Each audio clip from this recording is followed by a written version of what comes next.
जय राम जय जय राम श्री राम जय राम जय जय राम श्री राम जय राम जय जय राम श्री राम जय राम जय जय राम श्री राम जय राम जय जय राम श्री राम जय राम जय जय राम श्री राम जय राम जय जय राम श्री राम जय राम जय जय राम श्री राम जय राम जय जय राम श्री राम जय राम जय जय राम श्री राम जय राम जय जय राम श्री राम जय राम जय जय राम श्री राम जय राम जय जय राम श्री राम जय राम जय जय राम राम ही केवल प्रेम प्यारा जान ले जो जान निहारा राम ही केवल प्रेम प्यारा जान ले जो जान निहारा सकल पदार्थ है जगमाई कर्म हेतु कर्म ही नर पावत नाही। बोले साहब रामचंद्र महाराज के आज राष्ट्रीय डॉक्टर चिकित्सक डे। सामने आपके जो चित्र दिखाई पड़ रहा है इसमें क्या हो गया,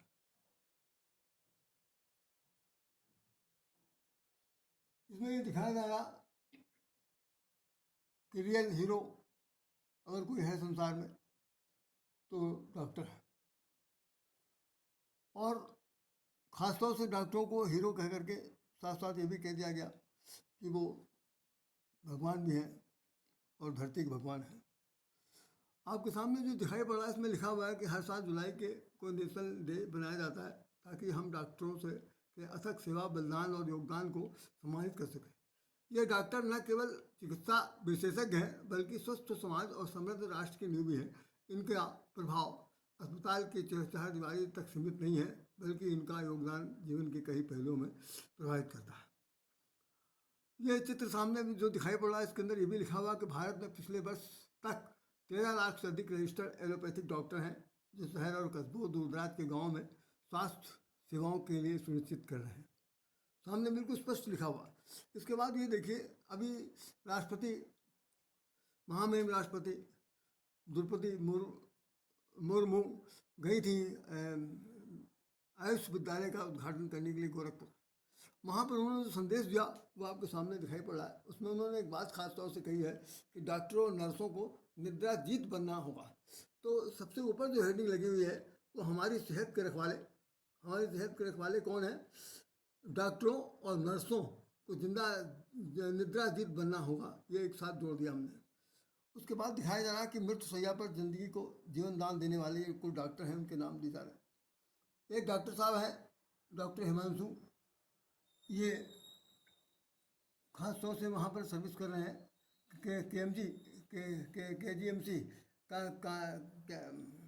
मेडिकल कॉलेज में सर्विस करते हैं। दूसरे सज्जन जो हैं ये इनका नाम है डॉक्टर तुषार चौहान और ये लोहिया अस्पताल में है। ये सज्जन रोग विशेषज्ञ हैं। एडिशनल प्रोफेसर के यादव बाल रोग विशेषज्ञ हैं। ये मातृ एवं शिशु अस्पताल में सर्विस कर रहे हैं। इसी तरह ये डॉक्टर विक्रम मुख्य चिकित्सा अधिकारी हैं लोहिया संस्थान में। इसके बाद ये काउंसलिंग एक सज्जन और हैं डॉक्टर देवाशीष शुक्ला, ये मानसिक रोग विशेषज्ञ हैं। ये बलरामपुर अस्पताल में बैठते हैं। एक सज्जन और हैं जिनका नाम है कि डॉक्टर एसपी वर्मा। ये वास्तव में कहाँ पर सर्विस करते हैं? ये KGMC में। मैडम डॉक्टर देवानी मिश्रा, ये एडिशनल प्रोफेसर हैं मातृ एवं शिशु अस्पताल में। इसके बाद बहुत से कुछ आयुर्वेदिक डॉक्टरों के नाम इसमें दिए जा रहे हैं कि नवचारों के द्वारा आसान तरीके से रोगों का निदान किया जा सकता है। नई दवाएं कुछ ऐसी आई हैं जिससे कोलेस्ट्रॉल और पर नियंत्रण, हार्ट अटैक पर खतरा कम किया जा सकता है। आइए हम दूसरा आपको दिखाते हैं जिसमें लिखा हुआ है thank you doctor. Thank you doctor. अब डॉक्टर थैंक यू कहकर अपने प्रोफेशन से कहीं बढ़कर ये डॉक्टर हैं, ऐसा इसमें अखबार वाले ने लिखा है। ये अखबार पिछले साल का है तो उसमें पहाड़ से लेकर जंगल तक पहुंच रहे हैं भगवान के रूप में है डॉक्टर लोग। दुर्गम क्षेत्रों में महिलाओं के लिए वरदान बने हुए हैं डॉक्टर दंपति। घने जंगलों में जाकर आदिम जातियों की सेवा कर रहे हैं। ये कुछ ऐसे डॉक्टर हैं जिनके चित्र दिखाए गए, जिनके कुछ चित्र आप देख रहे हैं।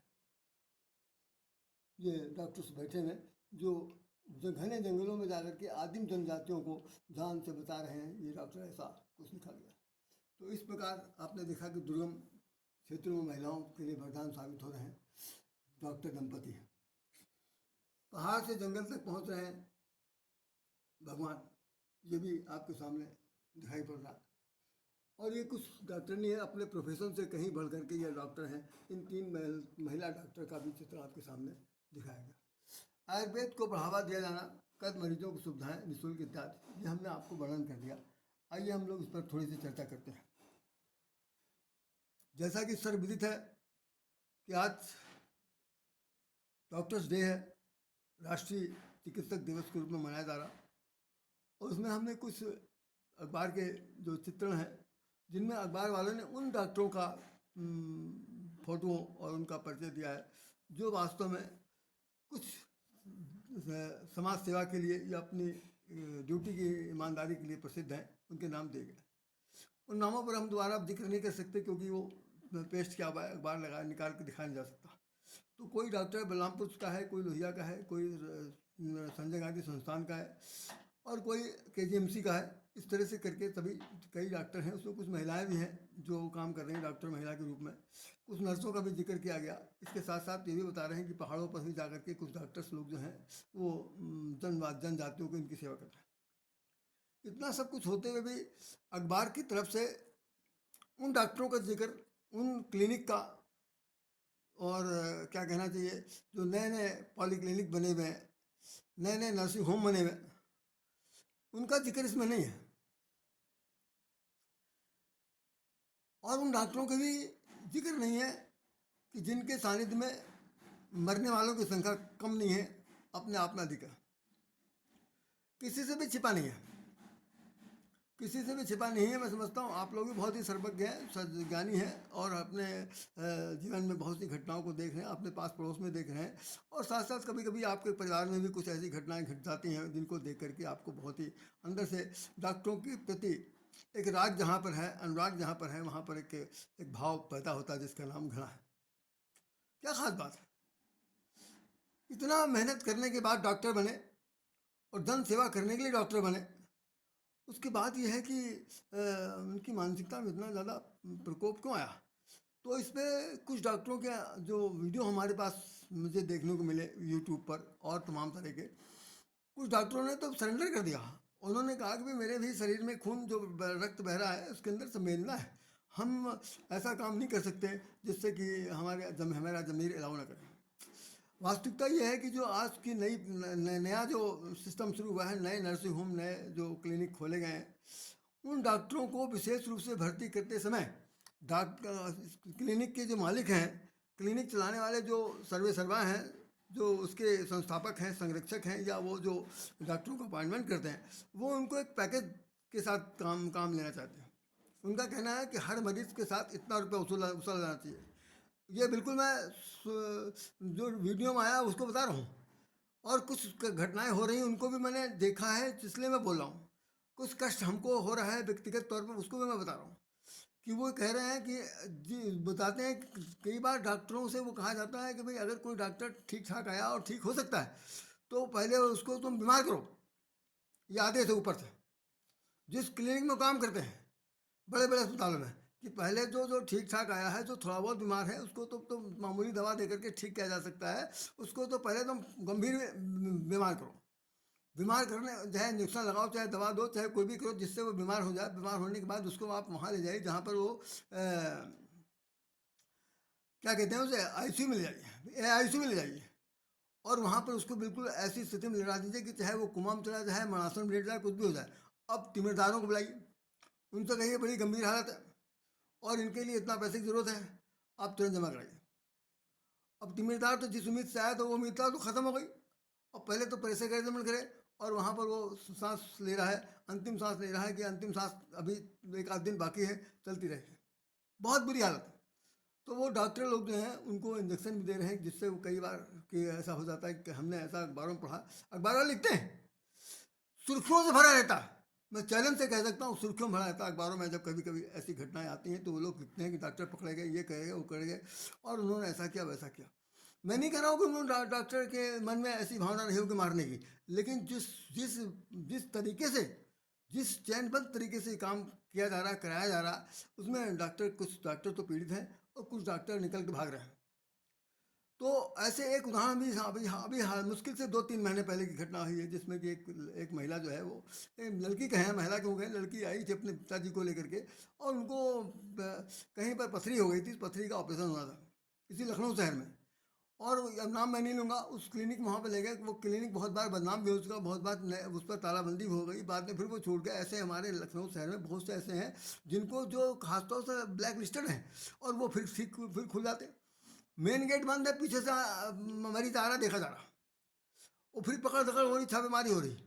क्या है समझ में नहीं आ रहा कि सरकार की क्या व्यवस्था है, या सरकार किस तरह से इनको छोड़ती है, कैसे करती है, क्या उसमें किस तरह की मध्यस्थता है, समझ से बाहर।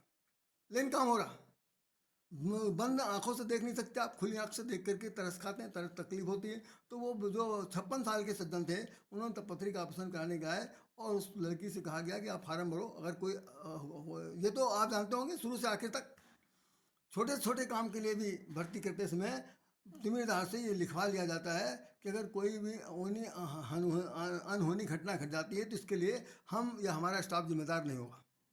मतलब पहली घटना तो यही हो गई कि पहले भी चीज़ कि हम अगर मार डालें या मर जाए मेरी हरकत से, तो आप किसी प्रकार से आप मेरे पर ब्लेम नहीं लगा सकते, नहीं लगा सकते।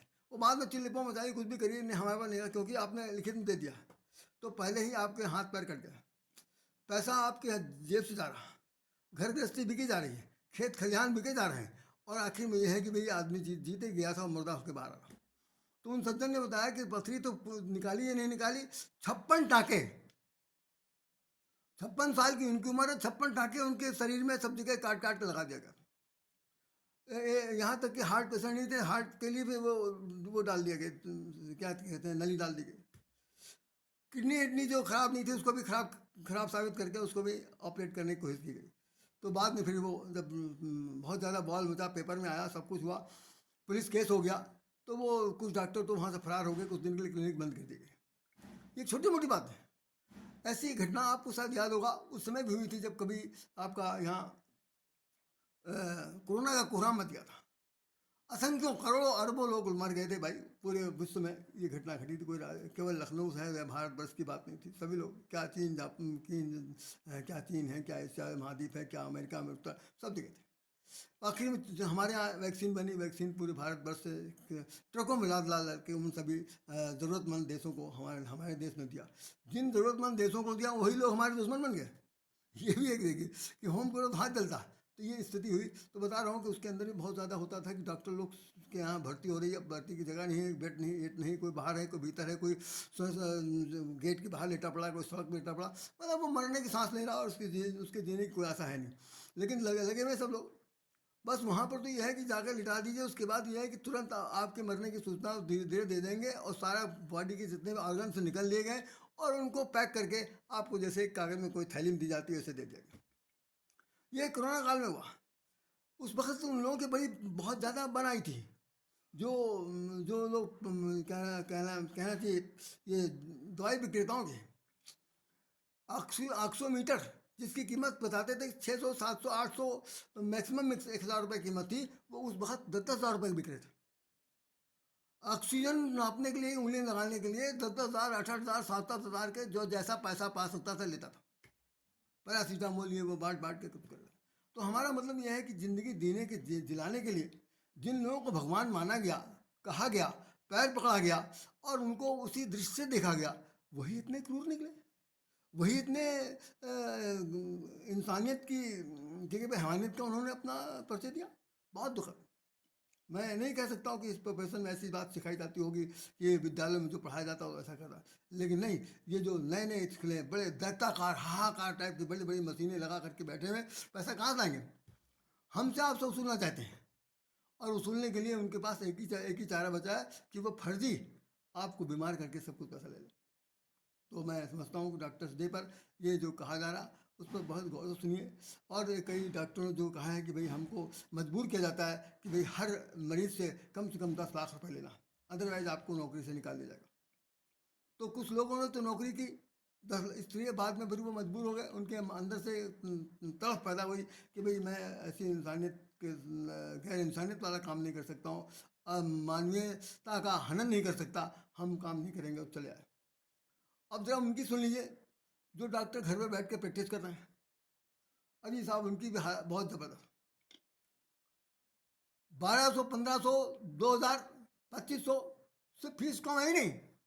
गरीब आदमी इनको दिखाने के लिए 100 बार सोचता है कि 500 रुपये कहाँ से लाए, 1000 रुपये कहाँ से लाए। उस पर लिखा हुआ है कि 5वें दिन आपको अगर दिखाने आएंगे तो आपको फिर पैसा पड़ेगा, फिर 1000, 10,000, 5,000। दवा ऐसी लिखेंगे कि आपको 4 दिन के अंदर फायदा नहीं होगा, आपको जाना पड़ेगा, तो वो 5 ही दिन के अंदर 2,000, 3,000 जैसी फीस होगी दुगना दे दिया जाएगा।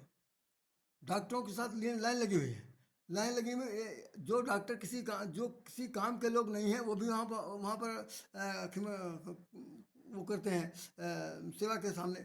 आइए पहले आपका बीपी नापेंगे, फिर क्या करेंगे, आपका नुस्खा देखेंगे, फिर आगे बढ़िए, वहाँ लाइन लगाइए, फिर चलते चलते चलते डॉक्टर के पास जब पहुँचेंगे, डॉक्टर के पास भी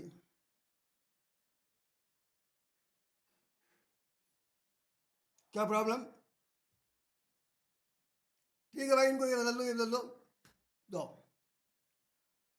3 घंटा साथ रहने के बाद मरीज का जो जिम्मेदार है वो निकल बाहर आ रहा, पूछ रहा दवा कहाँ मिलेगी। दवा वो जहाँ मिलेगी वहाँ पर तो वही मिल सकती, बाहर कहीं दुनिया जहान में कहीं नहीं मिल सकती।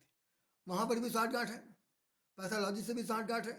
जो दवाई लिखी जा रही है, दवाई उतनी लिखी जा रही है कि ताकि ये दवा ढूंढ ढांड के कहीं ना मिले तो यहीं पर आके मिले।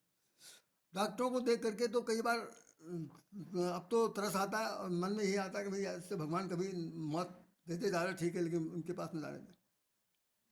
बहुत बुरी हालत है।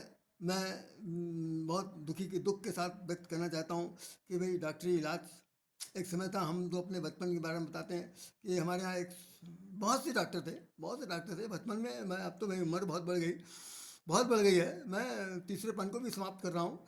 तो मैं समझता हूँ कि वो बचपन में तो हम लोग बीमार वगैरह कभी हो गए, सर्दी जुकाम बुखार हो गया, कोई निमोनिया हो गई, कोई बातचीत हो गई, तो डॉक्टर इतने सज्जन, इतने सरल स्वभाव के होते थे कि अगर उनके पास चले जाओ, चादर ओढ़े, कपड़ा ओढ़े, गंदा कपड़ा, चादर, जो भी गरीब हैं झोपड़पट्टी से निकल के आए, क्या हुआ बच्चा, क्या हुआ अम्मा, क्या हुआ बेटा, क्या हुआ भैया, हाँ, कुछ नहीं, बहुत बीमार है डॉक्टर साहब, ठीक हो जाओगे, ठीक हो जाओगे, ये लो दवा लो, और दवा देते थे। कुछ डॉक्टर तो ऐसे थे फ्री फ्री दे देते थे। एक होम्योपैथी के डॉक्टर थे, उन्होंने तो ये नियम बना रखा था कि मैं गया भाई, क्या था उस वक्त 12 आना क्या कहेंगे, आज का 75 पैसा, 12 आने की दवा होम्योपैथिक की मिलती थी। अब 12 आना भी नहीं है। डॉक्टर साहब क्या कह रहे हैं, जाओ, जब ठीक हो जाना तो आना।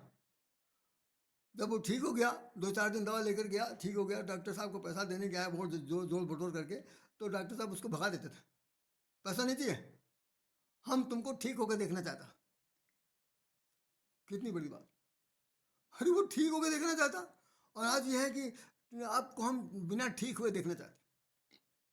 बहुत उल्टवासी जिंदगी जी रहे। एलोपैथी के भी डॉक्टर थे, हाँ बबुआ कैसे आए हो, बीमार, देहाती भाषा में बोला, जैसा आदमी देखते तो ऐसा बोलते थे, और सब कुछ होता था। वही डॉक्टर, वही शिक्षा, वही एमबीबीएस, वही डॉक्टरी की पढ़ाई। अब ना वो शिक्षक रहे, ना शिक्षार्थी रहे। अब सबसे बड़ी बात ये हो गई है कि हमारे इस माइंड में एक खास बात आ गई है, मनी माइंडेड हो गया। हमारे सेंट्रल आइडिया पैसा कहाँ से आएगा, अधिक से अधिक पैसा अर्न करने का क्या तरीका, वो तरीका खोजा जा रहा। उसके लिए फार्मासिस्ट भी जिम्मेदार हैं, पैथोलॉजी वाले भी जिम्मेदार हैं, डॉक्टर की फीस भी जिम्मेदार है, और भाई कहना नहीं चाहिए हमारा जो सरकारी तंत्र है वो भी जिम्मेदार है।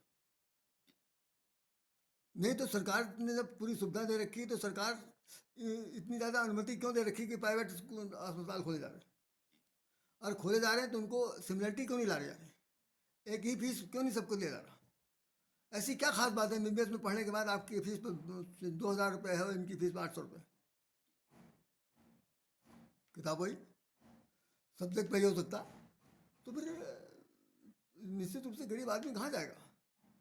तो मैं तो यही समझता हूँ कि भाई इसमें बहुत कुछ सोचने की ज़रूरत है, समझने की ज़रूरत है। और तत्काल भगवान कहना तो अब तो भाई बहुत मुश्किल बात है। मुझे एक बात याद आती, समझ आऊँगा, इस वक्त थोड़ा सा हट के बता रहा हूँ। सन 82 में एक लड़का था, मैं उसको पढ़ाता था कोचिंग में।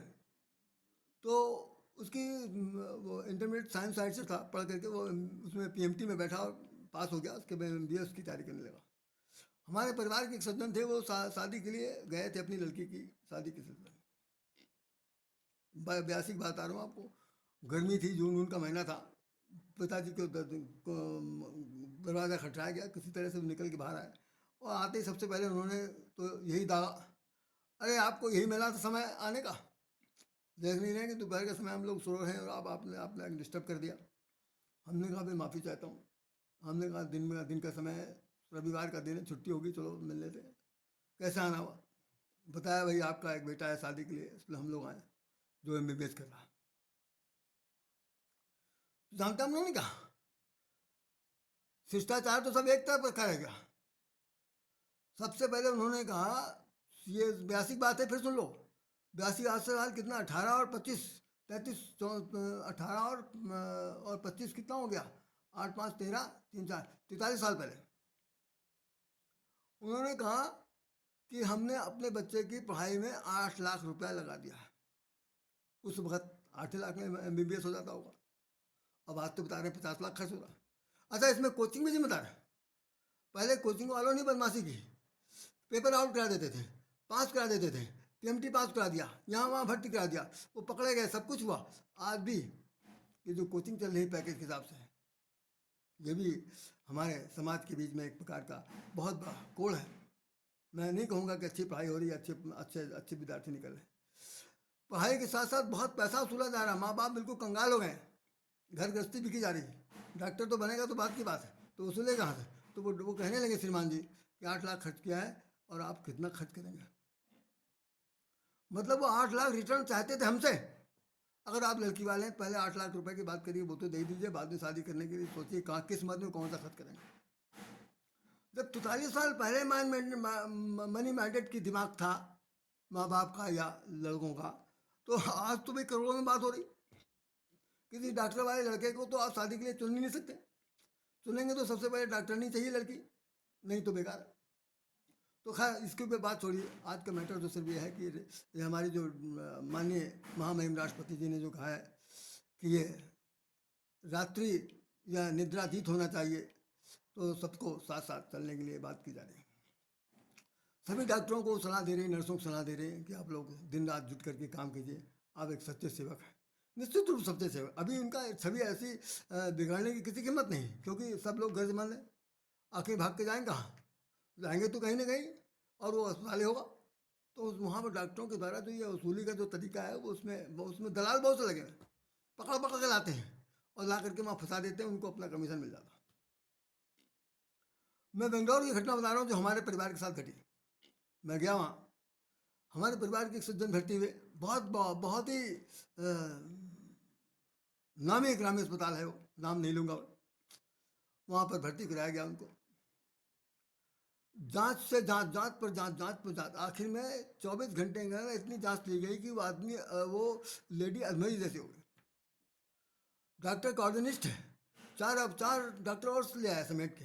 एक न्यूरो का आ गया, एक किडनी का आ गया, एक वो और जनरल फिजिशियन टाइप का आ गया। 4 डॉक्टर आ गया। 25,000 रुपये पर डे उस कमरे की फीस थी, जिसके अंदर 2 पेशेंट रहेंगे। उसमें खाना शामिल क्या था? डॉक्टर की फीस शामिल थी, दवाई शामिल थी, नर्स का आना जाना शामिल था, और मरीज के लायक खाना शामिल था। उसके बाद दिन भर में जितनी बार वो आकर के झांक के चले जाएंगे डॉक्टर लोग, बारी बारी से। न्यूरोलॉजी वाले आ गए, अब सब फिजिशियन आ गए, अब कार्डियोलॉजिस्ट वाले आ गए, अब ये आ गए।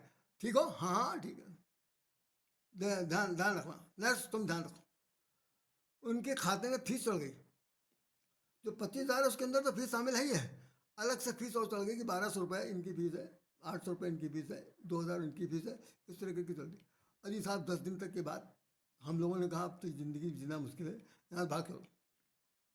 बेंगलोर में बता रहा हूँ, आखिर में हुआ कि उसमें से हम लोगों ने ज़बरदस्ती वहाँ से उनको वहाँ से रिलीज मतलब चार्ज करा लिया, डिस्चार्ज करवा लिया। और कितना पड़ा, 2.5 लाख रुपया तो तुरंत देना पड़ा, 25,000 के साथ 10 दिन का। उसके बाद ऊपर से जितने पे वो हमारे जो सगा मेरा बेटा था, मेरा बेटा जो था, सगा कह दिया वो तो उचित नहीं लग रहा, मेरा जो बेटा था उसको 54,000 रुपये अलग से मांग के देना पड़ा। मतलब 3-3.5 लाख रुपए, 4 लाख रुपए पूरी तरह से खर्च हो गए और मरीज जो का तो लग। तो ये अस्पताल की बात है, सरकारी की तो बात ही नहीं कह सकता। सरकार में भी कुछ इतनी भीड़म भाड़ है कि भाई देखने किसी को फुर्सत नहीं।